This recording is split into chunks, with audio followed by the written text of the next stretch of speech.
നീതിയുടെ വാതിലുകൾ തുടരെ തുടരെ കൂട്ടിയടയ്ക്കപ്പെട്ട ഒരു കാലത്തിൻ്റെ കഥ ആൽബി സെലസ്റ്റകൾക്ക് പറയാനുണ്ട്. മറഡോണയാൽ റൊസാരിയോ നഗരത്തിൻ്റെ വീഥികളെ പുളകം കൊള്ളിച്ച ആ കനക കിരീടത്തിനായി ഫുട്ബോളിൻ്റെ മിശിഹായുടെ 36 വർഷത്തിൻ്റെ കാത്തിരിപ്പിൻ്റെ കഥ. അതെ, ഒരു അന്താരാഷ്ട്ര കിരീടത്തിനായി 28 വർഷം ആ മനുഷ്യൻ കാത്തിരുന്നു. തോൽവികളിൽ മനം തകർന്ന അയാളെയും കൂട്ടാളികളെയും കൊത്തിപ്പറിച്ചവരുടെ മേൽ മാറക്കാനയിൽ വെച്ച് ചിരവൈരികളായ കാനറികളുടെ ചിറകരിഞ്ഞവർ ആദ്യത്തെ അധ്യായം അവസാനിപ്പിച്ചു.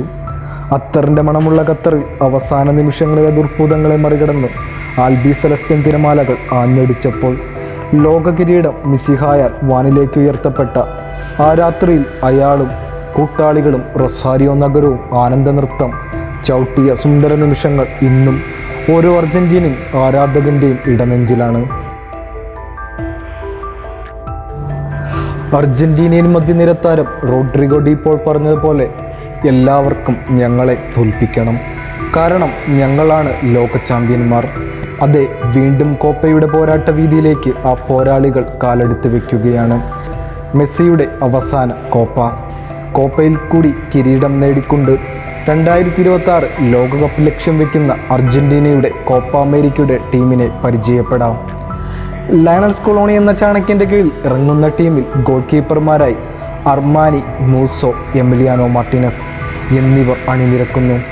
ലോകകപ്പിലെ വിശ്വസ്ത കാവൽക്കാരനും നിലവിലെ ലോകത്തിലെ ഏറ്റവും മികച്ച പെനാൽറ്റി സ്പെഷ്യലിസ്റ്റ് ഗോൾ കീപ്പറും അർജന്റീനയുടെയും ആസ്റ്റൺ വില്ലയുടെയും നമ്പർ 1 ഗോൾ കീപ്പറുമായ എമിലിയാനോയുടെ വിശ്വസ്ത കരങ്ങളിൽ അർജന്റീനയ്ക്കുള്ള വിശ്വാസം വലുതാണ്. മികച്ച റിഫ്ലക്സും മൈൻഡ് ഗെയിമും സമം ചേരുന്നതിനോടൊപ്പം പ്രഷർ ഹാൻഡ്ലിംഗ് സിറ്റുവേഷനുകളിലെ അനുഭവ പരിചയവും എമിലിയാനോയുടെ കരുത്താണ്. പിന്നിൽ നിന്ന് പാസിംഗ് ഗെയിം മെനയാനോ ലോങ് ബോൾ തന്ത്രങ്ങളിലോ ഒരുപോലെ അഗ്രഗണ്യനാണ് എമിലിയാനോ എന്ന ഈ ഗോൾ കീപ്പർ. വർഷങ്ങളോളം അർജന്റീനയുടെ സ്വപ്നങ്ങൾക്കുമേൽ കരിനിഴൽ വീഴ്ത്തിയ ഡിഫൻസ് വാൾ ഇന്ന് കരുത്തരാണ്. പാറ പോലെ ഉറച്ചു നിൽക്കുന്ന ആ മതിലിൽ സെൻട്രൽ ബാക്ക്മാരായി ക്രിസ്ത്യൻ റൊമേറോയും നിക്കോളാസ് ഓട്ടമെൻ്റെയും, റൈറ്റ് ബാക്കിൽ നഹ്വൽ മൊളീനയും ലെഫ്റ്റ് ബാക്കിൽ ടാഗ്ലിയോഫിക്കയോ അക്കീനയോ അണിനിരക്കും. ഓട്ടമെൻ്റെയുടെ എക്സ്പീരിയൻസും ക്രിസ്ത്യൻ റൊമേറോയുടെ അഗ്രഷനും മൊളീനയുടെ ഓവർലാപ്പ് റണ്ണുകളും ടാഗ്ലിയോഫിക്കോയുടെ കീൻ റിസപ്ഷനുകളും ചേരുമ്പോൾ പ്രതിരോധം ശക്തം. ഇവർക്ക് ബാക്കപ്പായി ലിസാൻഡ്രോ മാർട്ടിനസ്, വാലന്റൈൻ ബറോക്കയും. മത്സരങ്ങളുടെ ഗതി തന്നെ നിർണ്ണയിക്കുന്ന മധ്യനിരയിലാണ് അർജന്റീനൻ ആരാധകരുടെ പ്രതീക്ഷകൾ. ലിവർപൂളിൽ തൻ്റെ സ്വന്തം പൊസിഷനല്ലാഞ്ഞിട്ടും ടോപ്പ് ക്ലാസ് പ്രകടനം നടത്തിയ മാക്കലിസ്റ്റർ മധ്യനിരയിൽ മറ്റു ടീമുകളിൽ നിന്നും അർജന്റീനയ്ക്ക് മുൻതൂക്കം നൽകുന്നു. ആക്രമണത്തിലും ഡിഫൻഡിങ്ങിലും മാക്കലിസ്റ്ററിൻ്റെ മികവ് കോപ്പയിലെ കിരീടമോഹങ്ങൾ ഇരട്ടിയാക്കുന്നു. കൂട്ടിനായി എൻസോയും ഡീപോളും കൂടി. മധ്യനിരയുടെ നിയന്ത്രണം സ്കൊളോണിക്ക് ഇതിലൂടെ സ്വന്തമാക്കാനും കഴിയും.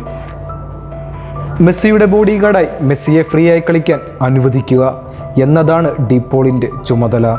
മുന്നേറ്റ നിരയിലേക്ക് ത്രൂ ബോളുകളും കീ പാസുകളും നൽകാനും ഗോളടിക്കാനും കഴിയുന്ന എൻസോ ഫെർണാണ്ടസും. ഈ 3 പേരും ചേരുന്ന 4-3-3 ഫോർമേഷനിലായിരിക്കും സ്കൊളോണി തൻ്റെ ആദ്യ ടീമിനെ അയക്കുക. ഇവരിൽ ആർക്കെങ്കിലും പരിക്കേൽക്കുകയോ അതുമല്ലെങ്കിൽ സബ്സ്റ്റിറ്റ്യൂട്ടായി ഈ കോപ്പയിൽ അത്ഭുതങ്ങൾ സൃഷ്ടിക്കുമെന്ന് ഏവരും പ്രതീക്ഷിക്കുന്ന താരമാണ് ലെവർകൂസൻ്റെ മധ്യനിര ഭരിച്ച പലാസിയോസ്. റോമയുടെ അവസാന ലീഗ് മത്സരങ്ങളിലെ വിജയങ്ങളുടെ പിന്നിലെ കഠിനാധ്വാനിയായ പരേഡസിനെ നമുക്ക് വിസ്മരിച്ചുകൂടാ. പ്ലേ മേക്കറാവാനും ഗോളടിക്കാനും കളിയുടെ നിയന്ത്രണം ഏറ്റെടുക്കാനും കഴിയുന്ന ജിയോവാനി ലോസെൽസോ, വലന്റീനെ കാർബോണി, ഗുയിഡോ റോഡ്രിഗസ് എന്നിവർ കൂടി ചേരുന്നതോടെ ഈ മധ്യനിര എതിരാളികളുടെ നെഞ്ചുടിപ്പ് കൂട്ടുമെന്ന് ഉറപ്പിക്കാം. ഒറ്റയ്ക്ക് പ്രതീക്ഷയുടെ പുത്തൻ പാഠങ്ങൾ പകർന്നു നൽകി ആവശ്യമായ സമയങ്ങളിൽ സ്വർഗത്തിൽ നിന്ന് രക്ഷകനായി അയക്കപ്പെടുന്ന മാലാഖയെപ്പോലെ മെസ്സിക്കായി നിർണായക നിമിഷങ്ങളിൽ ഗോൾ നേടുന്ന ആൽബി സെലസ്റ്റുകളുടെ സ്വന്തം മാലാഖ, അതെ, ഏഞ്ചൽ ഡി മരിയ. നേടാവുന്ന എല്ലാ കിരീടങ്ങളും ബാലൻഡിയോറുകളും നേടി ഇന്നും കോടാനുകോടി ജനങ്ങളുടെ മനസ്സിൽ ജീവിക്കുന്ന ഫുട്ബോളിൻ്റെ മിശിഹാ തമ്പുരാൻ ലയണൽ മെസ്സി. ഹാളണ്ടിൻ്റെ അഭാവത്തിലും പെപ്പിനെ ലീഗ് ചാമ്പ്യന്മാരാക്കുന്നതിൽ നിർണായക പങ്ക് വഹിച്ച ജൂലിയൻ അൽവാരസ്. ചുവന്ന ചെകുത്താന്മാരുടെ ഈ സീസണിലെ energetic working horse Alejandro Garnacho. ഇന്ററിൻ്റെ ഗോളടി വീരൻ ലൗട്ടാറോ മാർട്ടിനസ്. അത്ലറ്റിക്കോ മഡ്രിഡിൻ്റെ ഏഞ്ചൽ ഡി കൊറിയ അടങ്ങുന്ന മുന്നേറ്റ നിര കൂടി ചേരുമ്പോൾ കിരീടത്തിൽ കുറഞ്ഞൊന്നും ആരാധകർക്ക് സ്വപ്നം കാണാനും കഴിയില്ല. ലാറ്റിൻ അമേരിക്കൻ സർഗവസന്തങ്ങൾ വിരിയുന്ന ഇനിയുള്ള നാളുകളിൽ പ്രതീക്ഷയുടെ പുത്തൻ പുലരികൾ കാണുവാനും കാനറികളുടെയും ബിയൽസയുടെ യുറുഗോയുടെയും വെല്ലുവിളികളെയും മറികടന്ന് കോപ്പ എന്ന പുതിയ തേരിലേറി ലോക കിരീടത്തിലേക്ക് യാത്ര ആരംഭിക്കാൻ സ്കൊളോണിയും സംഘത്തിനും കഴിയുമെന്ന് തന്നെ പ്രതീക്ഷിക്കാം.